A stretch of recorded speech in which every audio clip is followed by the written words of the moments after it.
Ito na mga idol ang ating update sa nagpapatuloy na laban ng Strong Group Philippines sa Dubai International Championship. Makaharap nga ng Strong Group Philippines mamaya ang Moroccan Group. Puyatan ang laban mamayang alauna ng madaling araw. Well, update tayo kay Kevin Quiambo mga idol ha.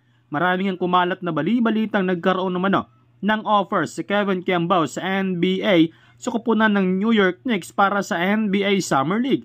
Nagsimula ang bali-balita sa post mismo ni Sir Snow Badwa. Ngunit pinabulaanan nga naman ito ni SGA head coach Charles Chu na wala umanong natanggap na offer si Kevin Quiambo sa NBA Summer League. Kinumpirma nito na nagka-interest umano ang team sa United Arab of Emirates dito kay Kevin Quiambo. Pero sa NBA Summer League ay nilinaw nito na walang report na may NBA teams ang nagka-interest kay Kevin Quiambo.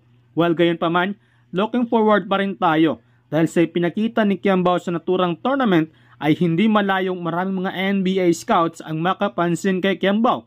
Lalo pat kasama nga nito sa SGA sina Andre Robertson, Blatch at Dwight Howard.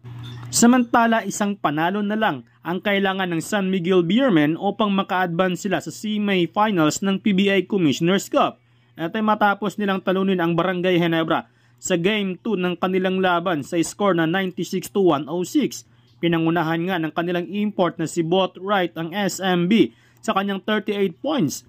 27 points naman kay Malonzo habang 25 points naman kay Bishop para sa Barangay Ginebra.